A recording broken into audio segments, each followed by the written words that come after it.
Alors, une première question. On vous demande pourquoi dans vos clips vous êtes toujours si provocatrice. Par goût de la provocation, voilà une phrase bien courte et très pertinente. And the American Music Award goes to... Get a bucket and a mop! It's some wop, wop, wop! Expliquez-moi le texte des sucettes. C'est une petite fille qui aime bien les sucettes, qu'elle achète au drugstore pour quelques pennies, et c'est tout, non? My question is, your ass. Is it natural or did you have to work on it? Oh my God, look at her butt. Né à Las Vegas en 2004, Panic! At the Disco est un groupe pop-rock mené par Brendon Urie, seul membre permanent du groupe depuis sa création, tellement seul d'ailleurs qu'il a fini par le transformer en projet solo pour les 2 derniers albums, tout simplement. Créé par 4 amis d'enfance, Panic! At the Disco commence sa petite carrière en faisant des covers du groupe pop-punk américain Blink-182. Ils grandissent autour de groupes à succès comme Green Day, My Chemical Romance et surtout Fall Out Boy. Le guitariste de ce dernier, Pete Wentz, recevra sur son live journal, un espèce de MySpace encore plus vieux que MySpace, des démos par un certain Brendon Urie et Ryan Ross, le chanteur et guitariste de Panic! At the Disco. Résultat, Pete Wentz tombe amoureux du groupe, prend l'avion pour les rencontrer et fin 2004, bam, Panic! At the Disco signe un contrat et devient le premier groupe à intégrer le nouveau label du guitariste et chanteur de Fall Out Boy, le label Decadence. Puis tout s'enchaîne assez rapidement. Un mois après avoir terminé le lycée, le groupe part en studio et sort son premier album en 2005, A Fever You Can Sweat Out. Un joli succès, porté en partie par le second single I Write Sins Not Tragedy, en bon français J'écris des péchés et pas des tragédies, qui tourne en boucle sur les radios américaines et remporte le MTV Video Music Awards du meilleur clip de l'année. Certifié double disque de platine avec plus de 2 millions de disques écoulés, la réception est en revanche un peu plus mitigée du côté de la presse. L'album, bien que sympathique, est considéré comme très inégal. Mais, dès ce premier album, le groupe développe une identité visuelle originale, avec des costumes qui font écho à l'univers du cirque, du cabaret, des fanfares, mais ils conservent pourtant jusqu'à aujourd'hui l'image d'un groupe d'émo. Faut dire qu'ils ne sont pas aidés par leur coupe de cheveux et le col noir sous les yeux, surtout qu'ils reprendront This Is Halloween pour la sortie 3D de L'étrange Noël de Monsieur Jack en 2006, best film de Noël et d'Halloween ever. Mais faut dire que l'univers de Tim Burton, plus faire des reprises aux côtés de Marilyn Manson, ça vous colle un peu une image d'adolescent gothique. Mais le succès est là, le groupe poursuit la promo de l'album et sort le 5e et dernier single en mars 2007, intitulé Build God, Then We'll Talk. En beau français toujours, créez Dieu et ensuite nous en parlerons. C'est un dérivé de la mélodie et des paroles de My Favorite Things, chanté par Julie Andrews dans La Mélodie du Bonheur, titre qui, fun fact, a dû en inspirer plusieurs car la chanson Seven Rings d'Ariana Grande en est une reprise réarrangée. Le clip qui accompagne Build God Then We'll Talk n'a pas de réalisateur connu, mais il surprendra leurs fans. En effet, Panic! At the Disco n'est pas spécialement réputé pour avoir le goût de la provoque et n'ont jamais montré d'affinité particulière envers les thèmes de la sexualité et de la pornographie que l'on peut retrouver dans cette vidéo. L'équipe sait qu'il fera scandale et prévoit une diffusion uniquement sur le web. Mais la bonne surprise, c'est qu'il commencera à être diffusé en Angleterre et en Russie. Toujours disponible sur YouTube, il continue 14 ans plus tard d'étonner les fans dans la section commentaires, pour notre plus grand plaisir.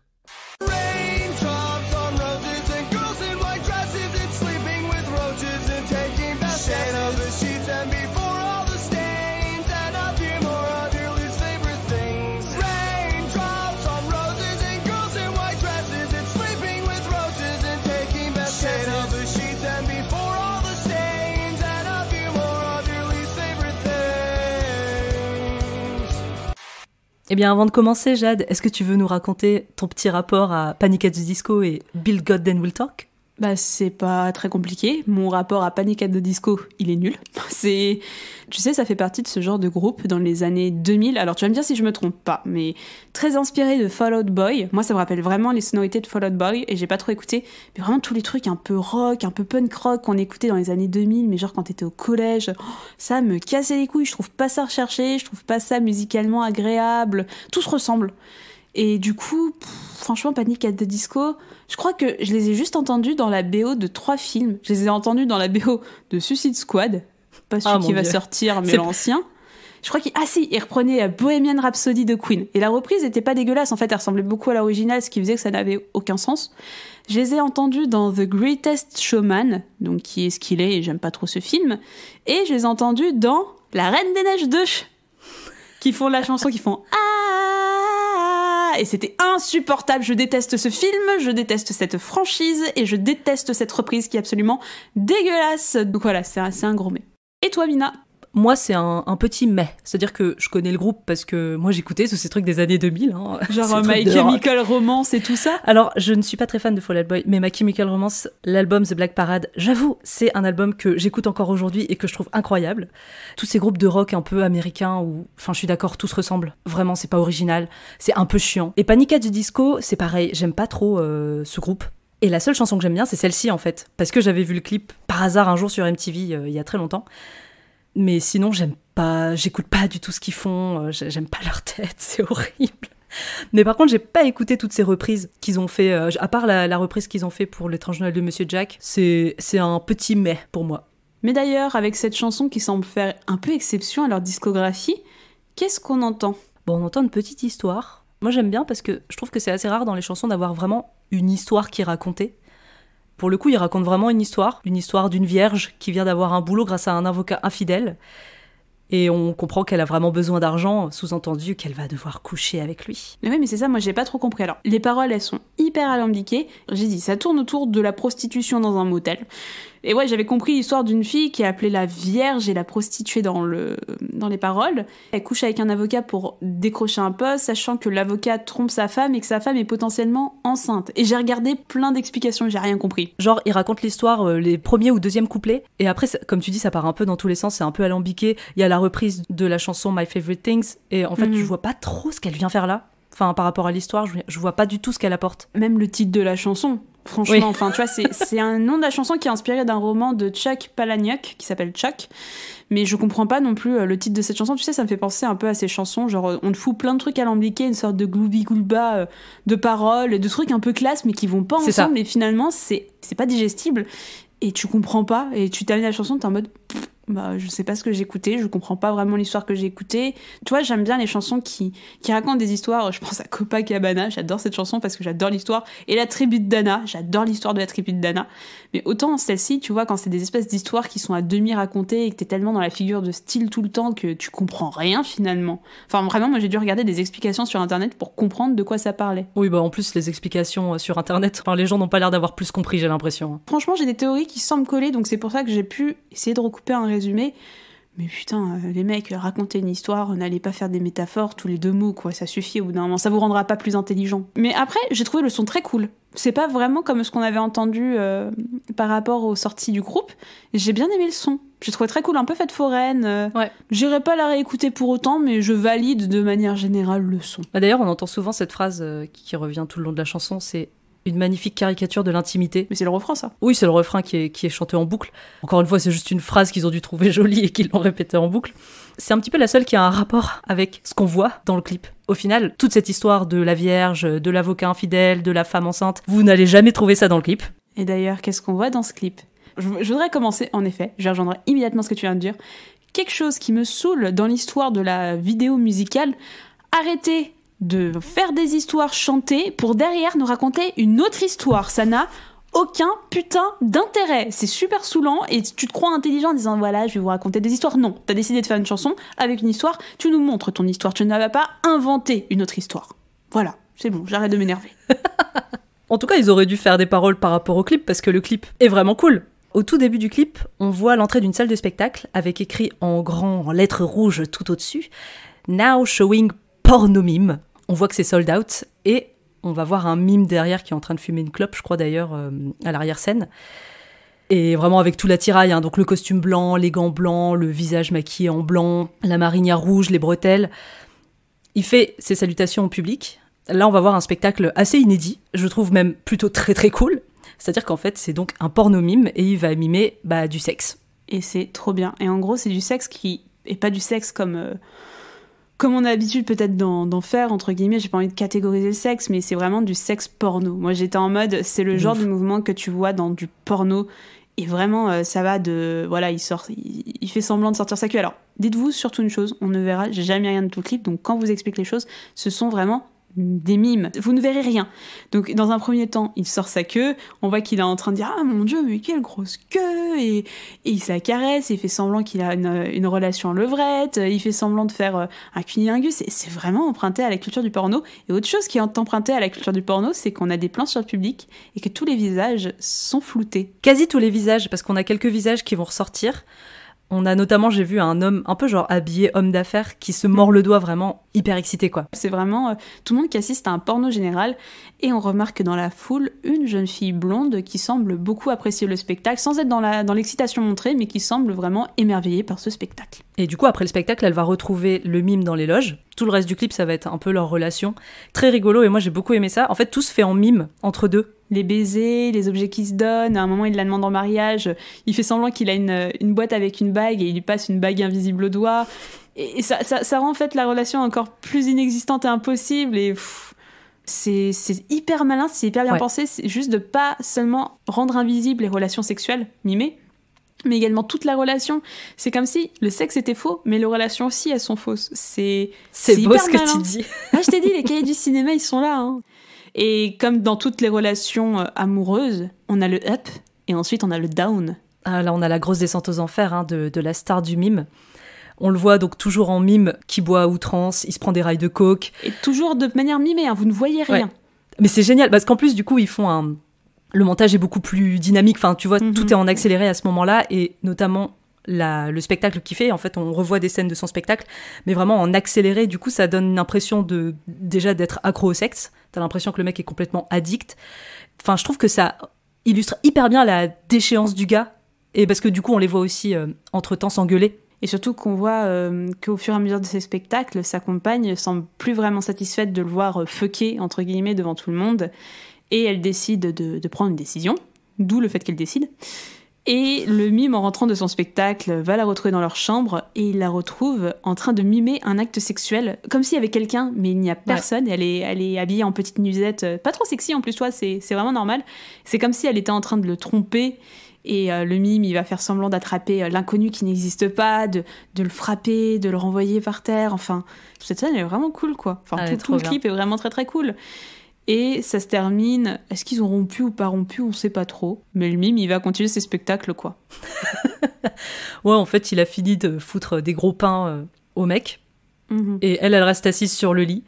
Et le mime se retourne et sort de l'hôtel. Ouais, c'est ça. Mais c'est hyper intelligent. Et en fait, je trouve ça assez incroyable que ce clip ait fait scandale. Là, tu vois que c'est vraiment une culture dont tu parles. C'est pas seulement voir un attribut sexuel. C'est pas seulement voir, comment dire, une certaine manière de s'habiller, de se comporter. C'est vraiment une culture du sexe qui a été censurée par ce clip. Tu ne vois rien, ce n'est jamais vulgaire, en fait. Je me retrouve à dire, on va parler de porno mimé, mais ce n'est jamais vulgaire, je trouve. C'est hyper sexuel, mais ça ne montre jamais rien. Mais en même temps, j'ai l'impression que ça va hyper loin par rapport à tous les autres clips qu'on voit, en fait. On voit plein de clips où les meufs sont dénudées et se dandinent à poil, mais c'est pas la même sexualité, comme tu dis, et c'est vraiment le plus pornographique de tout ce qu'on voit, en fait. L'acteur, j'ai pas retrouvé le nom de cet acteur, mais vraiment, il joue hyper bien. Les scènes de sexe qu'il va mimer, les pénétrations, les fessées, des fois, on le voit même faire, genre, enchaîner les meufs. Enfin, les meufs, je dis les meufs, mais enchaîner les partenaires sur scène, et c'est hyper bien fait, quoi. Et c'est super intelligent parce que, tu vois, je m'en rends compte maintenant, mais le fait que tu vois la femme qui trompe le mime à la fin du film alors qu'il n'y avait personne, tu dis que finalement, le mime, il avait vraiment de vraies relations sexuelles sur scène devant tout le monde. Ouais. C'est assez dingue, punaise. Je réalise ça en direct, voilà. Et je m'interroge sur comment on détermine le porno et le choquant, parce qu'on voit strictement rien et pourtant tu vois tout. C'est assez paradoxal comme clip, comme tu dis. C'est peut-être le clip où on ira le plus dans la culture du porno montré, en tout cas. Et pourtant, tu vois jamais rien et c'est censuré quand même, alors que techniquement, t'as envie de dire, ok, pourquoi est-ce que tu censures ce clip? On voit pas d'organe génital, on voit un comportement qui est sexuel, mais je trouve pas choquant pour autant, parce qu'on voit rien. Ouais, non, mais c'est compliqué d'expliquer avec des mots. Mais en plus, tu sais, toutes les parties, parce qu'on a parlé des réactions du public, et il y a un moment où on voit une femme qui réagit à la séquence un peu de la déchéance du mime. On voit une femme qui est quasiment en train d'avoir un orgasme, en fait, en plein milieu du public, et qui est complètement en extase. On montre tout, en fait. On montre l'acte, on montre vraiment l'orgasme, parce que pareil, elle joue hyper bien, et c'est un peu... Enfin, tu vois, tu mets ça devant un gosse, je sais pas si je suis plus gênée de montrer ça, ou WAP. Enfin, WAP, c'est peut-être un extrême.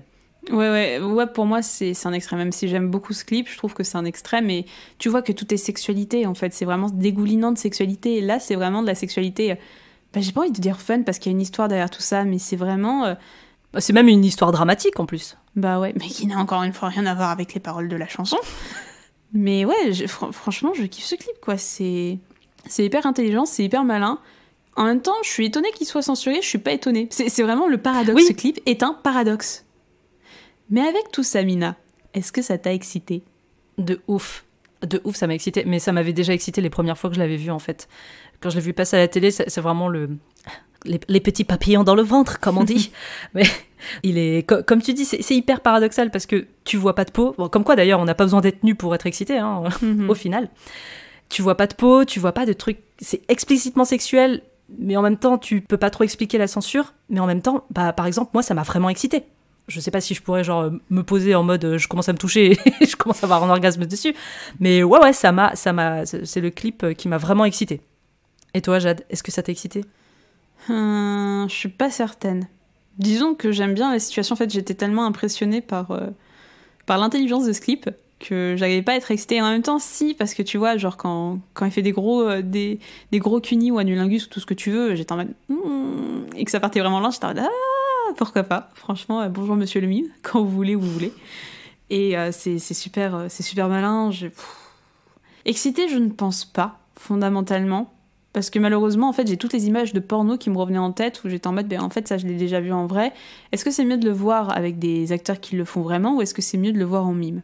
Et je me pose encore cette question. Je suis pas sûre d'avoir la réponse, mais ce clip est hyper malin, ce clip est hyper sexy et il est excitant. Je comprends qu'il le soit totalement. Et j'espère qu'on aura d'autres clips comme ça dans un avenir proche parce que... Tu vois, d'un côté, t'as les clips à la Nicki Minaj, à la Cardi B qui vont vraiment tout te montrer. Et j'ai pas envie de dire que tu tombes dans le vulgaire parce que je trouve pas ça non plus totalement vulgaire. C'est juste assumer une sexualité et montrer une certaine sexualité en jouant le jeu que jouent les rappeurs depuis une vingtaine d'années maintenant. Mais un clip comme celui-ci, je trouve que c'est vraiment alien. Mais je trouve que c'est rare de voir un clip en fait qui te montre une sexualité assumée pornographie et qui est vraiment une sexualité, tu vois, c'est pas juste je te caresse les cheveux 2 minutes, on se fait un gros câlin dans le lit et c'est bon, on a fait le sexe, quoi, ou c'est pas oh là là, lâchez-moi la chatte, alors que là t'es en mode c'est juste, je vois une sexualité et je vois une sexualité que j'ai l'impression de connaître, que j'ai vue sur plein de sites pour adultes interdits au moins de 18 ans et qui donne envie d'une certaine manière. Donc quand même, pour moi, ce clip, c'est un feu vert, c'est un go, c'est un 10 sur 10, contrairement à la chanson du groupe qui reste quand même un mystère pour moi. Merci de nous avoir écoutés. Si vous avez aimé cet épisode, n'oubliez pas de nous soutenir en mettant 5 étoiles sur Apple Podcast. Pour en savoir plus, vous trouverez toutes les références de l'émission dans la description de l'épisode. Rendez-vous la semaine prochaine avec du Sado, du Mazo et du Nanana, come on! Allez, ciao! Daniel, tu viens? La route est longue, hein? Bon voyage, Maurice! Nous préférons rester ici. On va s'en donner à cœur joie. Salut, je vais me faire bourrer toute la journée, j'ai trouvé la queue qu'il me faut. Peut-être est-ce que vous la trouverez vous aussi. Hey, ciao!